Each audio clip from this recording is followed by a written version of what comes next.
Y vamos a permanecer en segunda de Timoteo, la segunda carta del apóstol Pablo a Timoteo.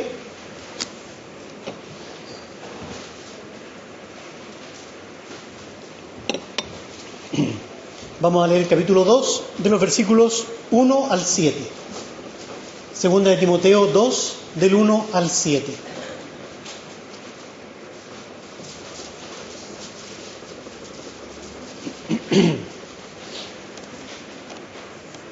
Dice así la palabra del Señor.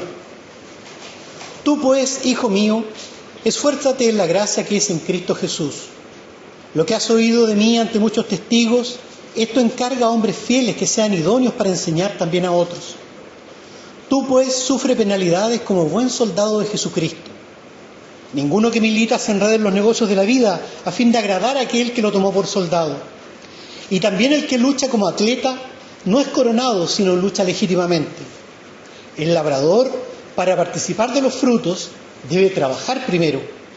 Considera lo que te digo y el Señor te da entendimiento en todo. Que el Señor bendiga su palabra. Amén.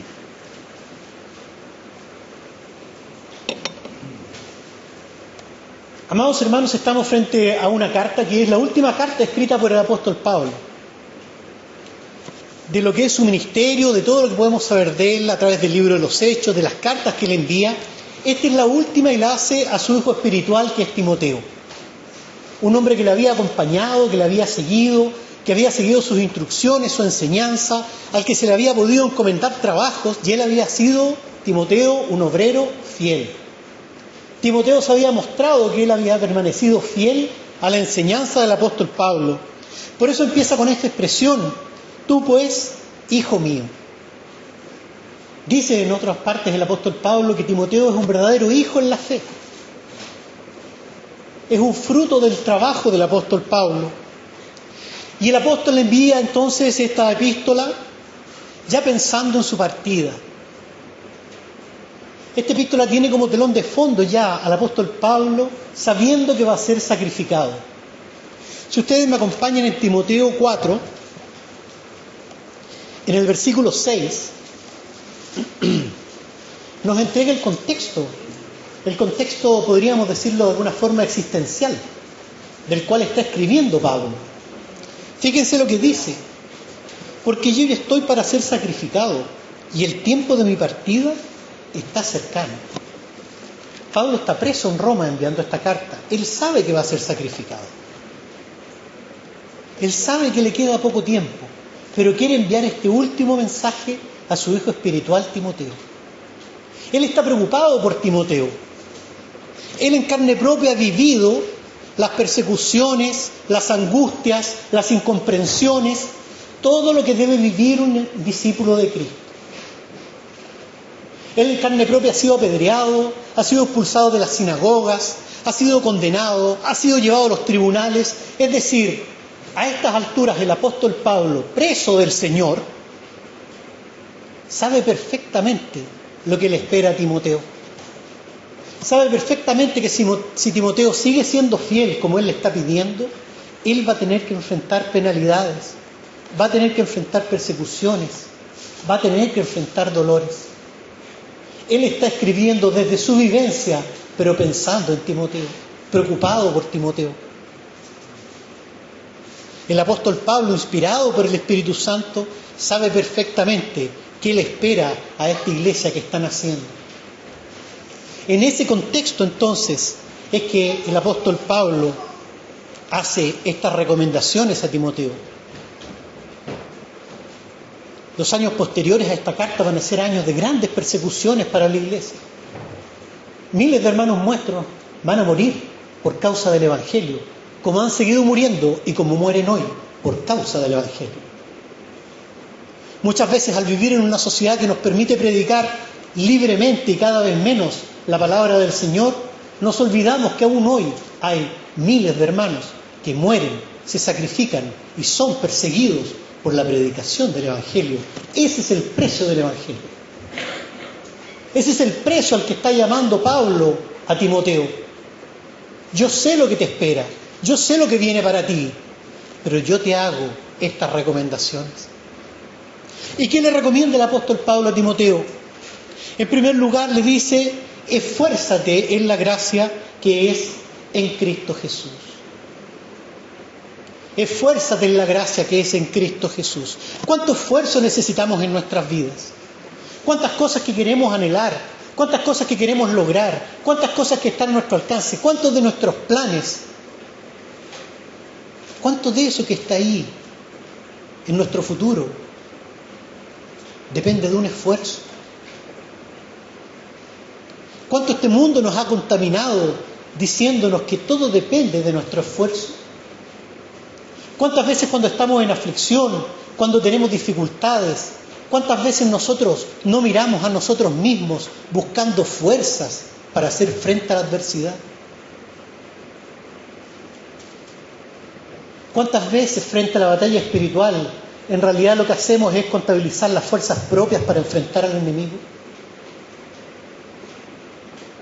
Pero Pablo sabe que ese no es el camino.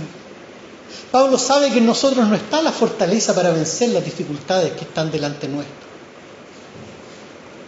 Pablo sabe perfectamente que en nuestra carne no somos capaces de hacer frente al dolor, a la pérdida, a la muerte, a la enfermedad, a lo que nos espera, al desprecio, a la risa de los que se ríen de nosotros, a la discriminación que podemos sufrir. Pablo sabe que Timoteo no tiene la capacidad para enfrentar todo eso, porque Pablo sabe que él tampoco la tuvo, porque Pablo sabe que estando en esta carne nunca tendremos las capacidades reales para hacer frente a la adversidad. Por eso es que el apóstol Pablo dice claramente, esfuérzate, sí, esfuérzate, pero esfuérzate en la gracia que es en Cristo Jesús. Lo primero que el apóstol Pablo le recuerda a su hijo espiritual es que esta fuerza, esta capacidad, solamente la puede encontrar en la gracia que es en Cristo Jesús. Le está pidiendo que no mire a sí mismo, le está pidiendo que mire sus propias fuerzas, que se esfuerce, pero en esa gracia maravillosa que es en Cristo Jesús. Esa es la gracia la que nos puede avanzar. Esa es la gracia que nos lleva a la victoria. Esa es la gracia que nos lleva de dificultad a dificultad, acercándonos al camino de la vida eterna que el Señor nos llama. La gracia inmerecida que Dios nos da en Cristo Jesús, esa es la gracia que nos puede sacar de victoria en victoria. Esa es la gracia que se manifiesta en nuestras vidas cuando superamos un problema. Esa es la gracia que necesitamos para nuestra iglesia. Nuestra iglesia no es capaz de desarrollarse por sus propias fuerzas. La iglesia solamente va a ser capaz de desarrollarse en la medida que se acoja, que se refugie en la gracia que es en Cristo Jesús. Solamente por la misericordia de Cristo Jesús podemos desarrollarnos personalmente, familiarmente, como iglesia. Tenemos que esforzarnos. Tenemos que esforzarnos porque vivimos tiempos difíciles. Tenemos que esforzarnos porque tenemos dificultades. Tenemos dificultades personales, tenemos dificultades sociales. Tenemos que esforzarnos, pero ese esfuerzo debe estar sólidamente edificado en la gracia que es en Cristo Jesús. No hay otra fuente de nuestras fuerzas.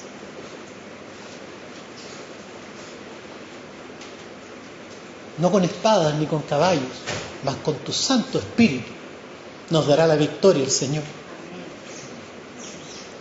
¿Con qué estamos hoy midiendo nuestras fuerzas? ¿Con qué estamos tratando de hacer frente a las dificultades? ¿Cuáles son realmente los recursos que ponemos a disposición de nuestras vidas para hacer frente a la dificultad? ¿Estamos realmente mirando con los ojos del Espíritu o estamos mirando con estos ojos de carne? ¿Estamos confiando en nuestros bienes materiales o estamos confiando en el poder de Dios? ¿Estamos confiando en nuestras redes de contactos o estamos confiando en la misericordia del Señor que se renuevan cada mañana para cada uno de nosotros? ¿Confiamos o no confiamos en el Señor? Dice la palabra que el pueblo de Dios era un pueblo duro de cerviz. Un pueblo duro de cerviz. Un pueblo que le costaba agachar la cabeza, que le costaba entender esa verdad. Un pueblo que recién había cruzado el Mar Rojo en seco.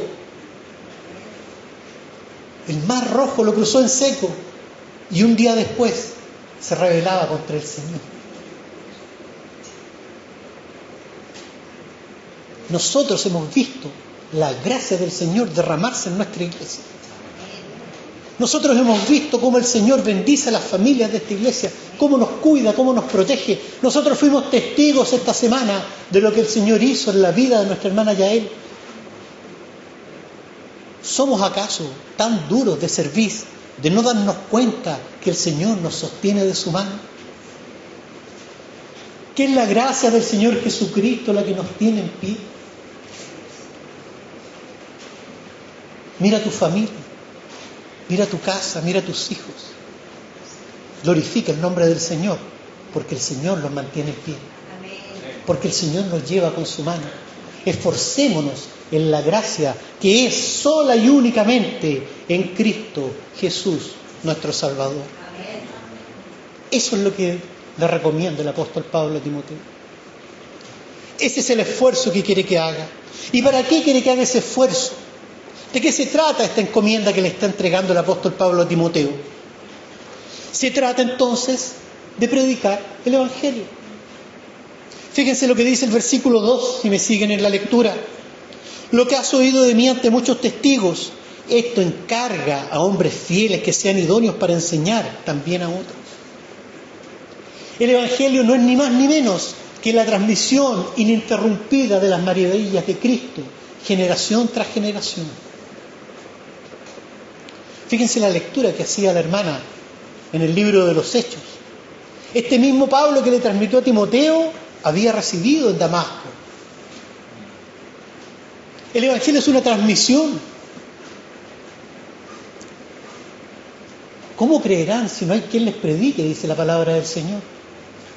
El Evangelio es esa encomienda de transmitir unos a otros, invitar unos a otros, transmitir, conversar, persuadir, enseñar, orar por el otro. Eso es el Evangelio.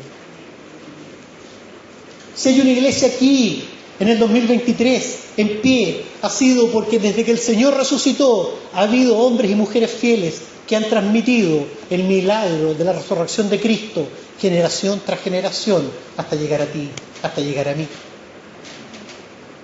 ¿Cuál será el futuro del mundo si nosotros no cumplimos esa misión? ¿Cómo el mundo será lleno de la gloria de Dios si la iglesia no cumple la misión de proclamar el Evangelio de Jesucristo? Transmitir uno a uno, generación tras generación. ¿Y qué debemos transmitir? Lo que hemos oído, lo que han visto nuestros ojos. Eso dicen los apóstoles. No le estamos contando nada nuevo. Lo que han visto nuestros ojos, lo que oyeron nuestros oídos, eso les transmitimos. Por eso es que nosotros transmitimos la enseñanza apostólica, la enseñanza que está aquí en la Escritura, nuestra única regla de fe y práctica, porque contiene el testimonio de aquellos que vieron, presenciaron, tocaron la gloria del Señor resucitado. La gloria del Señor resucitado. Y así como se apareció a Pablo, a cada uno de nosotros se nos apareció el Señor y nos llamó de muerte a vida. Y nos sacó de la oscuridad y nos trajo a la luz. El Señor nos salió al encuentro. El Señor te salió al encuentro. No es un hombre el que te trajo. Nadie te convenció para estar aquí. El Espíritu Santo habló en tu corazón. El Señor te salió al encuentro. Y tú estás aquí hoy como hijo, hija de Dios, porque el Señor tuvo misericordia de ti. Esa es la misión de la iglesia. Enseñar también a otros. Traer también a otros. Debemos también traer a otros. Debemos perseverar en invitar hermanos al culto. Invitar a nuestras familias. Invitar a nuestros vecinos.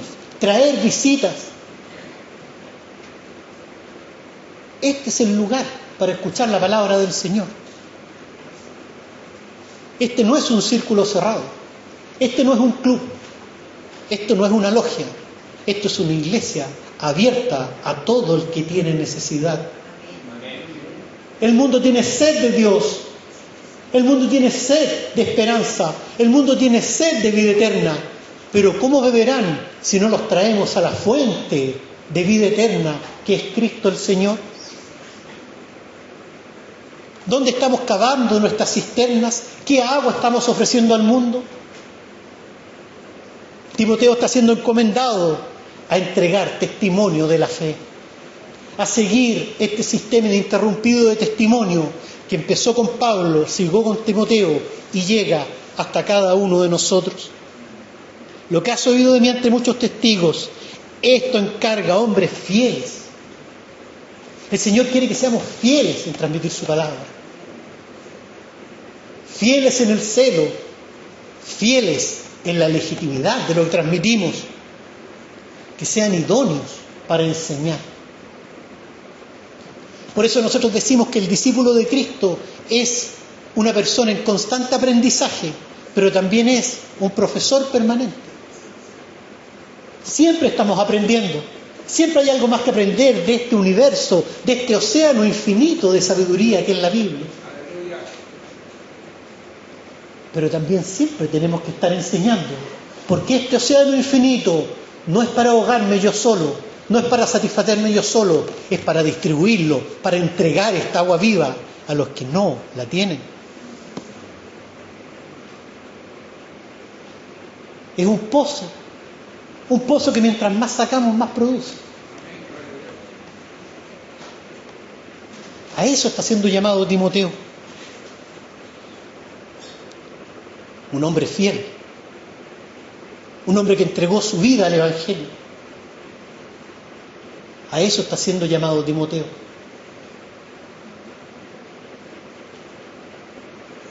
Tenemos que invitar a otros, es nuestra obligación. Tenemos que predicarle a otros esta maravilla. Si para ti Cristo es tu mayor tesoro, debes compartirlo con otros.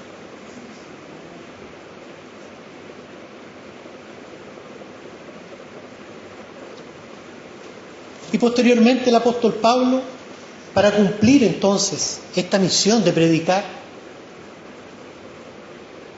le entrega 3 pequeñas ilustraciones, que son como siempre ilustraciones que estaban alrededor. Si ustedes se fijan en los escritores bíblicos, partiendo por el Señor Jesucristo, siempre plantean las cosas muy simples, muy directamente, con cuestiones que están alrededor de sus oyentes. No intentan hacer grandes filosofías, intentan transmitir el corazón de la idea, el corazón del Evangelio. Y aquí el apóstol Pablo, para transmitir esta idea a su hijo espiritual Timoteo, le transmite 3 ideas básicamente. Para hacer esto, para confiar en la gracia de Cristo Jesús, para transmitir a otros las verdades del Evangelio, entonces tú debes ser de 3 formas, le dice. De 3 formas. En primer lugar le dice, tú debes ser como un buen soldado de Jesucristo. Tú pues sufre penalidades como buen soldado de Jesucristo. Pocas veces nos imaginamos que nosotros somos soldados de Jesucristo. Pocas veces reflexionamos qué significa ser un soldado. Pocas veces reflexionamos en torno a que el elemento central de una milicia, el elemento central de ser soldado, es la disciplina. Estamos llamados a ser siervos disciplinados en el ejército de Jesucristo. No estamos llamados a hacer lo que cada uno de nosotros quiera, estamos llamados a hacer lo que sea necesario para dar el combate de Jesucristo, para ser dignos soldados que van caminando bajo el estandarte de Jesucristo. Él es nuestro capitán. Por eso es que el apóstol Pablo le pide, sufre penalidades como buen soldado de Jesucristo. Este no es un camino de rosas al que te estoy invitando, es un camino de combate, es un camino de guerra. Quizás muchas veces nosotros aquí en nuestro país, cuando pensamos en un soldado, pensamos en una actividad profesional, ¿verdad? Y es verdad, nuestro ejército, nuestras fuerzas armadas tienen en este minuto una actividad profesional, es decir, más o menos cumplen horarios de oficina, tienen una vida normal, los podemos encontrar el fin de semana comprando, tienen una vida normal. Pero piensen la vida de un soldado en Ucrania.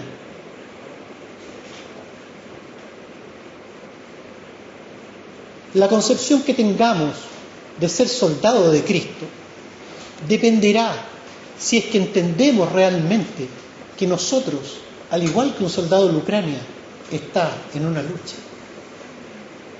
Estamos en una guerra.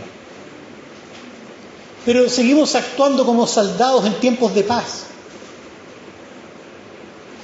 Seguimos actuando como soldados a tiempo parcial. Seguimos actuando como soldados que tienen otras preocupaciones, porque su combate solamente se da el domingo en la mañana. Estamos en un combate espiritual. Estamos en un combate espiritual, en primer lugar, contra nosotros mismos y nuestra carne. Debemos doblegarnos a nosotros mismos. Debemos trabajar sobre nuestras vidas para asemejarnos a aquel que nos llamó en esperanza. Cristo es nuestro modelo. Cristo es nuestro modelo. Estamos en un combate contra nosotros mismos por asemejarnos a ese modelo que es Jesucristo.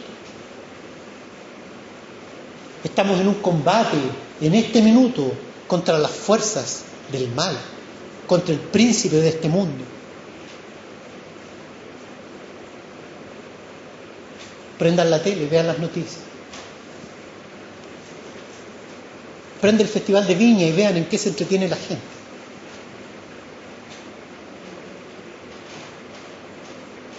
¿En qué clase de cosas la gente encuentra diversión y solaz? Y entienda de una vez por todas, entendamos de una vez por todas como iglesia que estamos en una lucha espiritual. Que estamos diciendo algo que está totalmente en contra de todo lo culturalmente aceptable. Que estamos en contra de todo lo que el mundo llama bueno y es malo. Estamos en contra de lo que todo el mundo quiere hacernos creer que es normal y es contra de la palabra del Señor. Esa es la situación de la iglesia hoy. Y en esa situación el Señor quiere que seamos soldados de Jesucristo. Soldados fieles de Jesucristo. Ninguno que milita, dice, ninguno que milita se enreda en los negocios de la vida. Ninguno que milita se enreda en los negocios de la vida. Ninguno que está realmente en combate está preocupado de otras cosas, eso está queriendo decir. Ninguno que realmente entiende que está en el campo de batalla tiene tiempo para preocuparse de nada más que de militar para Jesucristo, a fin de agradar ¿a quién? ¿A quién queremos agradar? ¿De quién somos soldados? De Dios. Muchas veces nuestras iglesias, tienen la idolatría de la membresía, de ser parte de esto. Hermanos, no estamos aquí para agradar a la iglesia. No estamos aquí para agradar a los hombres. No estamos aquí para agradar a una organización o a una institución. Estamos aquí para agradar a aquel que nos tomó por soldados. ¿Quién te tomó por soldado? Jesucristo te tomó por soldado. Jesucristo te tomó sus filas. Jesucristo te trajo a este lugar. Porque espera que tú combatas la buena batalla, que tú pelees esa buena batalla, que tú te entregues disciplinadamente a esa buena batalla de forma integral. Nuestra fe es integral, nuestra fe es toda la vida, es toda la semana. Nuestra fe demanda todo de nosotros. Demanda todo de nosotros. Estamos en guerra, tenemos que tener una economía de guerra. Tenemos que tener una organización de guerra. Tenemos que tener una mentalidad de guerra. Tenemos que estar totalmente dispuestos porque estamos en un combate. Somos soldados de Jesucristo. Somos soldados de Jesucristo. Que el Señor nos fortalezca como soldados de Jesucristo. Que el Señor nos dé la fortaleza para enfrentar esas adversidades, esas penalidades que vamos a sufrir.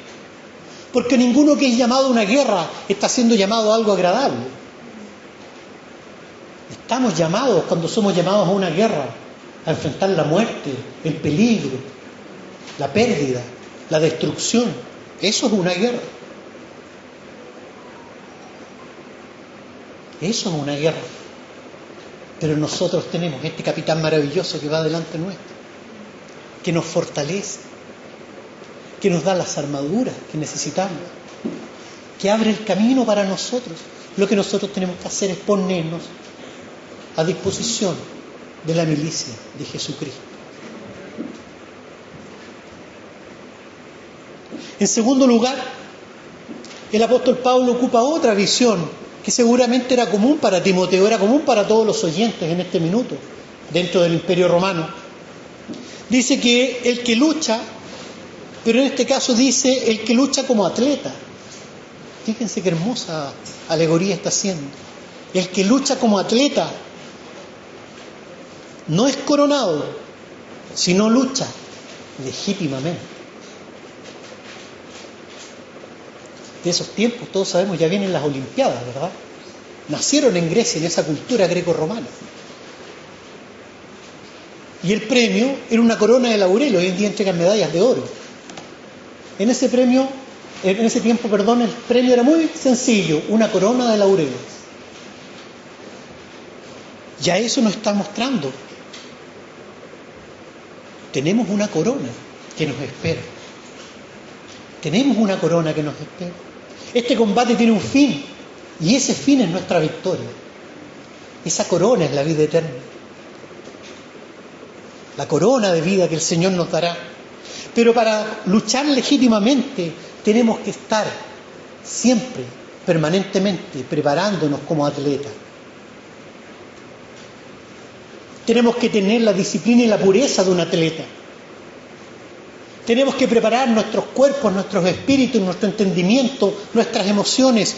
Todo lo que nosotros somos tiene que estar preparado para correr esta carrera que tenemos por delante. Y para eso son las disciplinas espirituales. ¿Cómo queremos estar preparados para correr esta carrera si no estamos y no tenemos una vida de oración?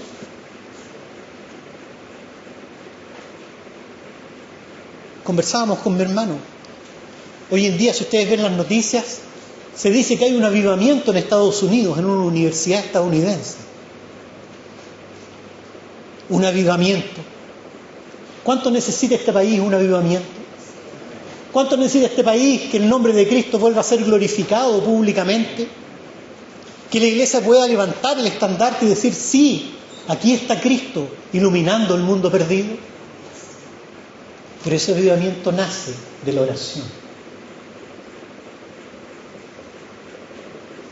Ese es el lugar del atleta de Cristo, la oración, de rodillas pidiéndole al Señor que nos muestre su voluntad, que nos fortalezca, que nos diga a cada uno de nosotros lo que tenemos que hacer, cuál es nuestro lugar.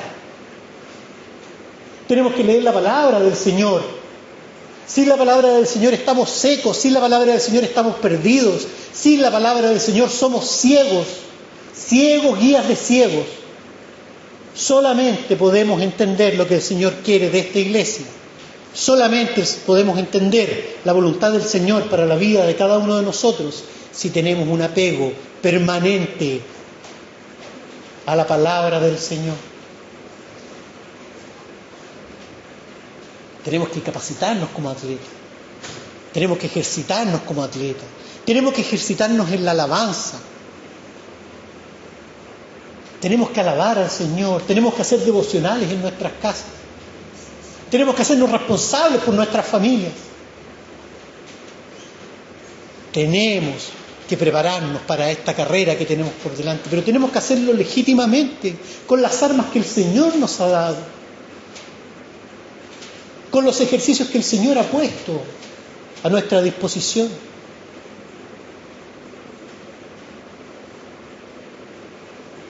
¿Cuántas veces enfrentamos tantas dificultades, tanta incertidumbre, pero no oramos como debiéramos? No oramos ni siquiera proporcionalmente al tamaño de nuestras preocupaciones.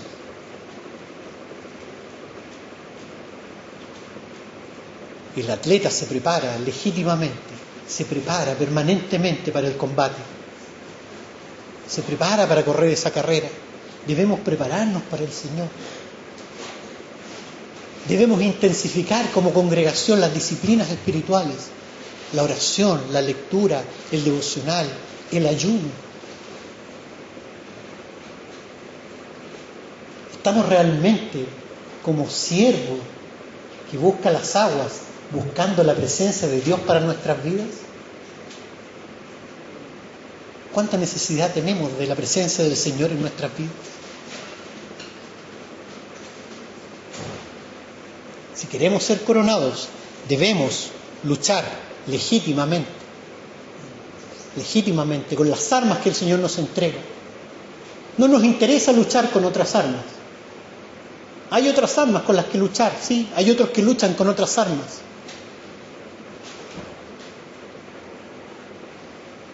Hay otros que tratan de convencer a partir de las emociones. Hay otros que montan grandes shows de sus congregaciones para atraer gente, para hacerlo más entretenido. Hay que luchar legítimamente con la palabra del Señor.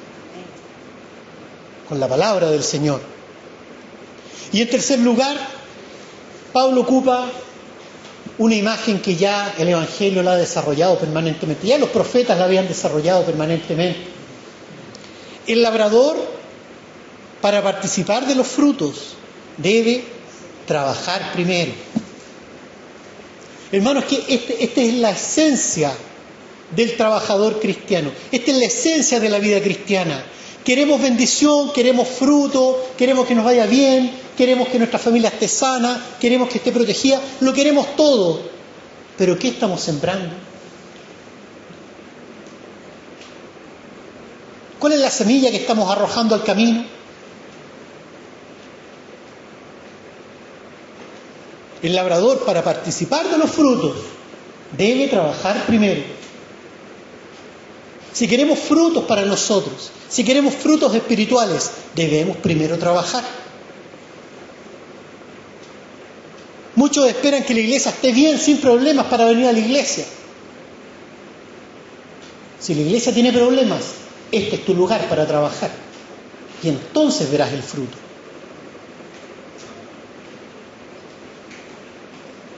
La iglesia no es el lugar para venir a recoger el fruto de otro. Es para que tú tomes tu lugar, en este lugar. Ninguno que tomando la mano del arado mira hacia atrás es digno del reino de los cielos, dijo el Señor. ¿Y tú estás con la mano en el arado? ¿Estás trabajando para llevar fruto? ¿Entiendes que el futuro de la iglesia depende de ti, de tu mano? ¿De la semilla que tú estás arrojando? ¿De la maleza que tú estás sacando? ¿Del agua que tú estás proveyendo? ¿De la vara que tú estás poniendo para que la planta crezca firme? Hay tantas cosas que queremos. Oramos y pedimos. Y siempre estamos pidiendo. Pero ¿cuánto estamos sembrando? Lo que el hombre sembrare, dice la Escritura, eso también segará. Si estamos sembrando cosas materiales, si estamos sembrando discordias, si estamos sembrando críticas, si estamos sembrando celos, si estamos sembrando ambición, vanidad, ¿qué fruto queremos recoger? ¿Qué fruto queremos recoger? Tenemos que sembrar gozo, paciencia, paz, benignidad, templanza, los dones del Espíritu. Porque cuando sembramos los dones del Espíritu, entonces florecemos. Eso le está diciendo Pablo a Timoteo. ¿Quieres recoger fruto? Entonces trabaja. El trabajo no es una maldición. El trabajo no es un castigo a la caída del hombre. Antes de la caída del hombre, la Escritura nos dice que Dios puso al hombre para que labrase el huerto. Antes de la caída, el hombre debía labrar el huerto. Cuando nosotros trabajamos, Gozamos de la bendición de ser parte de la actividad creadora de Dios en el mundo. Eso es el trabajo. Por eso es que en cada uno de nuestros trabajos el Señor manifiesta su gloria. Debemos trabajar primero. Si queremos llevar fruto, debemos trabajar primero. Si nuestras oraciones no están respaldadas por trabajo, ¿cómo esperamos recibir lo que estamos pidiendo? Queremos una iglesia vibrante. Queremos una iglesia donde todos encuentren un lugar. Queremos una iglesia que sea bendición para esta comunidad. Queremos una iglesia donde las familias que están naciendo en esta comunidad pongan sus nidos. ¿Estamos trabajando por eso? Estamos llamados a trabajar. Que el Señor sea glorificado porque nos ha llamado a trabajar. Porque nos ha puesto un lugar en este su campo. Él es el dueño del campo. Él ha querido llamarnos a trabajar. Esta iglesia no es una iglesia que tenga un clero. Esta iglesia no tiene un grupo de personas contratadas para hacer el trabajo de la iglesia. De tal forma que nosotros podamos pagar nuestros diezmos y venir como espectadores a ver qué hacen estos contratados. Esta iglesia depende de su congregación. Esta iglesia depende de cada uno de nosotros. Lo que se haga o no se haga de esta iglesia depende de cada uno de los que está en este templo. De nadie más. No creemos en el clero. Creemos que somos un sacerdocio universal que sirve y glorifica el nombre de Jesucristo. Cada uno de nosotros. Esa es la invitación. Ese es el llamado que le hace Pablo a Timoteo. Qué llamado maravilloso. Qué bendición escucharlo para nuestras vidas. Y fíjense que Pablo lo hace en el contexto que está viviendo. Él sabe que va a ser sacrificado. No lo está llamando algo alegre. Fíjense la lectura alternada que hicimos, no sé si la recuerdan. Leímos las instrucciones personales de esta misma carta. Y fíjense cómo empieza. Procura venir pronto a verme porque Demas me ha desamparado, amando este mundo, y se ha ido a Tesalónica. Crescente se fue a Galacia y Tito a Dalmacia. Alejandro el calderero me ha causado muchos males. El Señor le pague conforme a sus hechos. En mi primera defensa ninguno estuvo a mi lado, sino que todos me desampararon. No les he tomado en cuenta.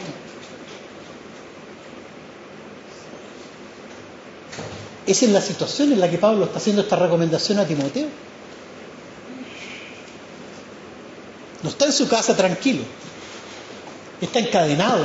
Ha sido abandonado por aquellos que tenían que estar con él. Ha sido juzgado. Ha sido traicionado. Ha sido apedrado. Sabe que va a morir, pero también sabe que está en el camino correcto. También tiene la convicción, sabe en quién ha creído, sabe quién es su Señor, sabe que estos consejos que le está dando a Timoteo efectivamente le pueden traer y le van a traer mucho dolor y amargura, pero también sabe, confiesa, proclama que el fin de la vida cristiana es la vida eterna. Que lo que nos espera es más maravilloso que lo que vivimos hoy. Que nuestra esperanza bienaventurada es superior a cualquier desdicha que podamos tener en este mundo. Que gozar finalmente de la presencia del Señor puede ser y es la bendición más grande que podamos soñar e imaginar. ¿Soñamos con la presencia del Señor? ¿Anhelamos a ese punto la presencia del Señor? Considera lo que te digo y el Señor te da entendimiento en todo. Cuarta iglesia, considera lo que el Señor te dice. Cuarta iglesia, el Señor nos da entendimiento en estas cosas. Que el Señor nos da entendimiento para llevar a esta iglesia, para poner nuestra mano en el arado, para prepararnos, para consagrarnos, para ser sacerdotes del Dios viviente, para reflejar la luz de Cristo. Que el Señor nos dé el entendimiento que necesitamos. Un entendimiento que no viene de carne y de sangre, sino que solamente viene del Espíritu Santo, a quien nos encomendamos, a quien pedimos que nos ilumine, que nos fortalezca, Que el Espíritu Santo sea con nosotros. Que el Espíritu Santo descienda sobre esta iglesia y nos ilumine y nos haga soldados dignos del Evangelio. Solamente guiados por Cristo llegaremos a la victoria. La victoria está asegurada. ¿Aceptarás el llamado de Jesucristo? Considera lo que te digo. Consideremos la palabra del Señor para que el Señor nos lleve de esperanza, que el Señor nos lleve de victoria en victoria, que el Señor haga su obra en cada uno de nosotros. Que el Señor nos bendiga. Oremos. Señor y Padre Santo, glorificamos tu nombre, Señor. Te rogamos, Padre, que tú nos mires con misericordia, que tú nos perfecciones, Señor, que tú nos santifiques, Padre Santo. Queremos ser santos delante tuyo, purifica nuestras vidas, Señor. Haznos aptos para ser soldados tuyos, Señor. Padre mío, Dios de misericordia, sabemos las dificultades que nos esperan. Sabemos las pruebas que puedan estar por delante. Pero confiamos en ti, Padre Santo. Queremos descansar en